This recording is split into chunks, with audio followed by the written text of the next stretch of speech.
Bonjour, je suis très heureuse de parler en tant qu'urologue et la prise en charge des douleurs neuro-urologiques. Tout d'abord, les douleurs chroniques en consultation urologique, c'est des motifs et des symptômes qui sont fréquemment retrouvés, qui peuvent être recherchés, notamment lors des troubles du bas appareil urinaire qui sont persistants en post-opératoire.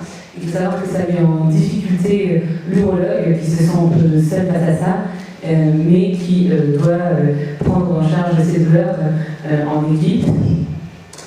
Tout d'abord, il y a 4 grands groupes de douleurs que nous voyons en consultation. Et d'abord les syndromes douloureux vésicales ou cystite interstitielle, les douleurs testiculaires chroniques, la névralgie pudendale et les douleurs chroniques post-chirurgie, post-chirurgie d'implantation de matériel prothétique ou autre matériel implantable. Donc tout d'abord, le syndrome douloureux vésical ou cystite interstitielle, c'est des douleurs, des pressions, des inconforts perçus qui sont en relation avec la vessie, qui évolue depuis plus de 6 mois, qui sont accompagnés par au moins un des symptômes, une persistance d'uriner ou une pollacurie, c'est-à-dire plus de 8 missions par jour. Il n'y a pas de causes organiques qui sont mises en évidence, il n'y a pas d'infection, il y a un cellule qui est stérile. Parmi les syndromes douloureux vésicales, il y a 2 entités. Il y a le phénomène d'hypersensibilisation vésicale ou la cystopathie pariétale, qui est une pathologie de paroi de la vessie. Qu'est-ce que fait l'urologue devant un syndrome douloureux vésical? Donc, tout d'abord, il y a un bilan urologique avec un calendrier missionnel qui est réalisé pour évaluer la capacité vésicale fonctionnelle, une échographie réno-vésicale qui est normale dans ce cas, et une cystoscopie qui est réalisée sous anesthésie générale, tout d'abord pour éliminer une cause organique. Un test d'hydrodistension est réalisé qui est à la fois un test on va dire, diagnostique et thérapeutique. En gros, nous remplissons en fait la vessie à l'aide de sérum salé à 80 cm d'eau jusqu'à équilibre de pression et on calcule la capacité vésicale anatomique. Lors de cet examen, on recherche aussi des lésions de humeur, des lésions d'ulcération vésicale qui sont en faveur d'une cystopathie pariétale. Donc là, en fait, vous pouvez voir en haut à droite une lésion de 1 heure. Donc dans les syndromes douloureux vésicales, on a donc 2 entités. Tout d'abord l'hypersensibilisation vésicale. Donc les patients ont une capacité vésicale anatomique qui est supérieure à 400 ml, avec des patients qui ont des douleurs diffuses, des douleurs qui sont peu soulagées par la miction, avec un volume uriné qui est variable. En calendrier missionnel, on retrouve des missions avec un volume différent. Il n'y a pas de défaut de compliance, donc ça c'est au bilan neurodynamique. On voit que c'est une vessie qui se remplit bien, sans augmentation de pression au sein de la vessie. Dans le cadre des cystopathies pariétales, donc là cette fois-ci la capacité vésicale anatomique elle est inférieure à 400 ml lorsqu'on réalise le test d'hydrodistension bloc opératoire. Les douleurs sont localisées au niveau de la vessie. Il faut savoir que les douleurs sont soulagées par la miction, que dans ce cas-ci, le volume uriné est constant sur le calendrier missionnel, et que là, si on réalise un bilan neurodynamique, on trouve un défaut de compliance, c'est-à-dire que là, lorsqu'on remplit la vessie se distend mal et les pressions augmentent, avec un risque pour le haut appareil urinaire. Le traitement pour ces syndromes douloureux vésicaux, pour les 2 entités, que ce soit l'hypersensibilité vésicale ou la cystopathie pariétale, c'est une prise en charge médicamenteuse avec des antalgiques, type Laroxyl, Sibenta. Il peut aussi être réalisé du TENS ou de la neuromodulation sacrée. Dans le cadre des cystopathies pariétales, il peut aussi être réalisé des instillations endovésicales. Et dans le cadre des cystopathies pariétales, en cas d'échec de tous ces traitements, peut être discuté d'entérostopathie d'agrandissement, notamment chez les patients qui présentent des troubles de compliance vésicale. Ensuite, un autre motif de consultation assez fréquente en urologie, c'est les douleurs testiculaires chroniques. Tout d'abord, un patient est adressé pour douleurs testiculaires, il va avoir 2 origines, soit des douleurs qui peuvent provenir du testicule, de l'épidyme, du cordon, ou plutôt des douleurs scrotales, à titre de douleurs projetées ou des atteintes nerveuses, Dans le cas des douleurs, on va dire, organiques, testiculaires, épidémiques ou des cordons, donc là, ça peut être une atteinte locale ou aussi des douleurs projetées, avec des innervations qui sont différentes. Comment, que fait l'urologue? Donc, tout d'abord, recherche à l'interrogatoire, c'est une notion de traumatisme testiculaire, des infections urogénitales répétées, c'est des chirurgies, notamment des chirurgies inguinales qui sont broyeuses de douleurs, avec une chronologie de l'apparition des douleurs, un examen clinique, une échographie testiculaire, un cachage de kystes, des varicocèles. Il peut être réalisé si à l'examen clinique rien n'est trouvé ou un examen clinique douteux, des blocs anesthésiques du cordon spermatique, avec un bloc avec une diminution des douleurs qui peut être une origine de la douleur qui est en aval, c'est-à-dire au niveau testicule, épidyme, ou si le bloc est négatif, là ce serait plutôt une douleur en amont. Donc en gros, le patient qui vient pour une douleur testiculaire, un bloc du cordon peut être réalisé. Si le bloc est positif, donc une étiologie de douleur testiculaire, de l'épidyme ou du cordon. Si le bloc est négatif, donc ne se lâche pas la douleur peut être extraterritoriale, soit une douleur projetée, ou plutôt une atteinte nerveuse. Que pouvons-nous proposer chez les patients qui présentent des douleurs testiculaires chroniques avec un soulagement avec le bloc? Il peut y avoir des traitements médicamenteux, des difficultés d'infiltration, radiofréquence. Certains centres, pas à Lille mais à Nantes, proposent parfois des chirurgies d'énervation du cordon, voire même d'orchidectomie. Alors les orchidectomies, ça peut être surtout être proposé chez les patients douloureux qui ont bénéficié de plaques dernières inguinales, parce qu'il faut savoir que pour retirer ce type de plaques, c'est très compliqué. Donc, il faut savoir qu'il faut bien prendre en charge avec l'équipe de douleur ces patients.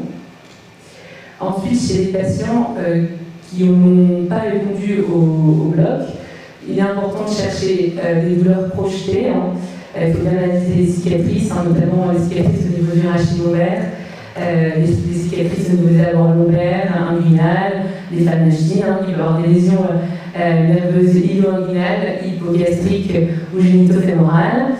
Pas hésiter à rechercher un syndrome de May, qui est une lésion thoracolombaire, des névralgies pulmonaires inférieures ou des névralgies pudendales, ou tout simplement des lésions organiques de type tumeur et fracture.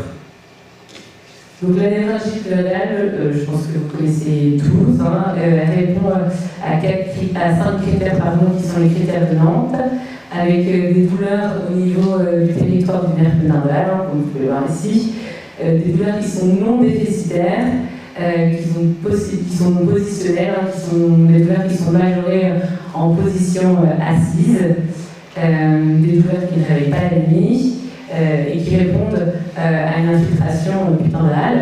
Elles touchent 2 tiers des femmes qui ont un âge moyen entre 40 et 60 ans, et en 2 tiers des cas peuvent être bilatérales.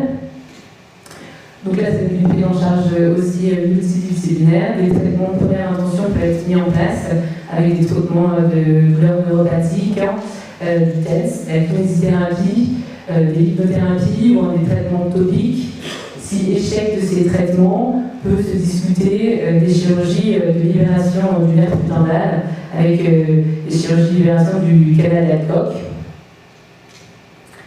Ensuite, les douleurs, la prise en charge des douleurs périnéales chroniques post-chirurgie, donc notamment les chirurgies de prolapsus avec mise en place de prothèses, donc là une prothèse Prolift, qui étaient des prothèses voix basse, qui pouvaient être mises en place, qui ont été retirées du marché à l'heure actuelle en raison de patients qui étaient très douloureuses, où il peut être aussi mis en place des bandelettes sous-urétrales, donc de type TOT, là, vous pouvez voir ici, dans le cadre des chirurgies d'incontinence urinaire. Il peut y avoir 4 étiologies des douleurs post-chirurgicales de ce type après ce type d'implantation de prothèse. Donc il peut y avoir des lésions nerveuses, c'est-à-dire qu'il peut y avoir des nerfs qui sont sectionnés, étirés, comprimés, ou avec une fibrose cicatricielle post-chirurgie. Il peut aussi avoir des atteintes musculo-aponeurotiques, donc là des fibroses réactionnelles à la chirurgie ou des tensions. Les douleurs peuvent aussi être expliquées par une exposition de matériel ou, dans le cas de douleurs un peu plus diffuses, des syndromes plus complexes, notamment avec un phénomène de sensibilisation. Donc là, pour les douleurs chroniques post-pose de bandelettes urétrales, il faut savoir que les bandelettes urétrales, donc là, il existe deux types. C'est des chirurgies qui sont faites dans le cadre d'incontinence urinaire d'effort chez la femme. Tout d'abord, il existe la bandelette TVT, donc là, ces bandelettes sont mises par une incision vaginale et avec l'aide de ce dispositif, des trocars qui ressortent en rétropuvien, où il peut y avoir des bandelettes TOT, donc là cette fois-ci il y a toujours une incision vaginale, avec cette fois-ci des anses qui sortent au niveau du trou obturateur, qui passe juste à côté du nerf obturateur, qui peut être lésé lors du passage de la laine, parce que la laine est passée à l'aveugle, c'est seulement fait à la palpation. Au niveau des douleurs inguinales chez les patientes qui ont bénéficié de bandelettes de type TVT, donc rétropubienne, il y a 1,5% des patientes qui présentent des douleurs inguinales et 0,6% des patientes qui présentent des douleurs du membre inférieur. Pour les bandelettes TOT, donc transobturatrices, cette fois-ci les douleurs sont beaucoup plus importantes, avec 6,5% de douleurs inguinales et 16% de douleurs du membre inférieur. Il faut savoir qu'à l'heure actuelle, au sein de la communauté des urologues, il est fortement recommandé de mettre des bandelettes TVT et non TOT, même si ces bandelettes existent encore, les bandelettes TOT. En gros, ces bandelettes ont été relativement plus mises pour une raison de simplicité au bloc opératoire. En effet, lors de la chirurgie au bloc opératoire, lors de la pose des bandelettes TOT, il n'est pas nécessaire de réaliser une cystoscopie, puisque la bandellette passe dans le trou obturateur, tandis que pour la bandellette TVT, la bandellette passe en rétropubien avec des risques de lésions vésicales, donc une cystoscopie doit être réalisée. Qu'est-ce qu'on doit rechercher chez une patiente qui consulte pour des douleurs périnéales chroniques post-chirurgie, donc souvent en poste de matériel type bandelette ou prothèse de chirurgie pour lapsus. Donc tout d'abord, il faut chercher une corrélation entre le geste chirurgical et la symptomatologie, un contexte psychosocial, si c'est une décompensation de douleur qui était préexistante à la chirurgie, une chronologie de la douleur, caractérisation de la douleur, le type, la localisation, l'évaluation de la douleur par la patiente par l'échelle EVA. Il faut chercher aussi les signes fonctionnels associés, urinaires, digestifs ou génito-sexuels. L'examen clinique, très important, rechercher une zone gâchette, c'est-à-dire une zone douloureuse à la palpation. Rechercher par l'examen clinique une exposition urétrale, vaginale, vésicale. Rechercher des signes de fibrose, de rétraction, avec le syndrome para-urétral binding, c'est-à-dire qu'en fait, suite à la pose de bandelettes, des phénomènes de rétraction qui peuvent entraîner des douleurs.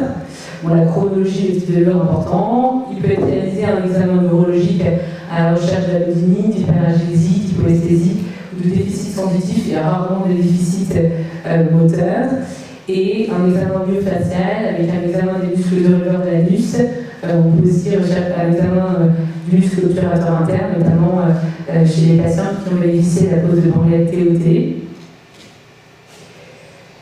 La prise en charge des douleurs chroniques, donc post-chirurgie, donc elle va être multidisciplinaire avec les médecins de la douleur, prise en charge psychologique.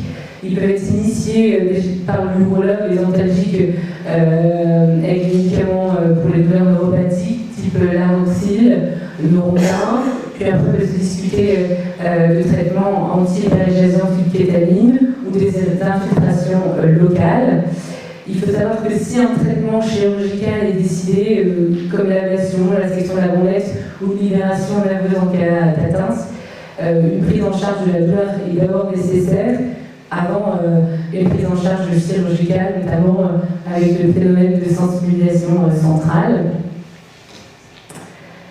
Il faut savoir donc, pour les douleurs chroniques complexes post-chirurgie, chez les patients qui ont des douleurs cette fois-ci diffuses, post-chirurgie par exemple, post-pose de bandelettes, il faut penser donc, au phénomène de sensibilisation centrale qui est un phénomène avec une diminution de seuil de la douleur, avec une diffusion de la douleur dans l'espace, dans le temps, hein, une petite stimulation qui entraîne des grands effets douloureux. Donc pensez à la nécessité de la prise en charge de la douleur avant de traiter la cause de cette douleur, hein, comme par exemple une douleur sur une bandelette, puis d'abord une prise en charge de cette douleur avant de discuter l'ablation de la bandelette responsable de la douleur.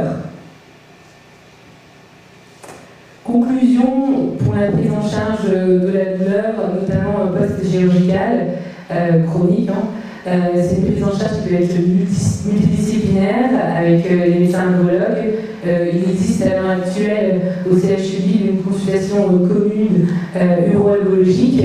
On peut aussi discuter en réunion pluridisciplinaire des dossiers compliqués, une prise en charge avec des psychologues, des psychiatres.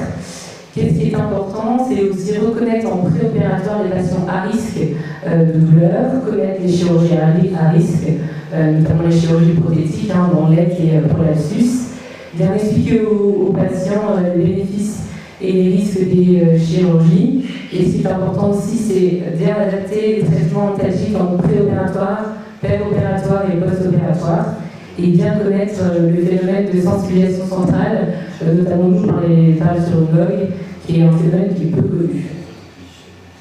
Voilà, merci.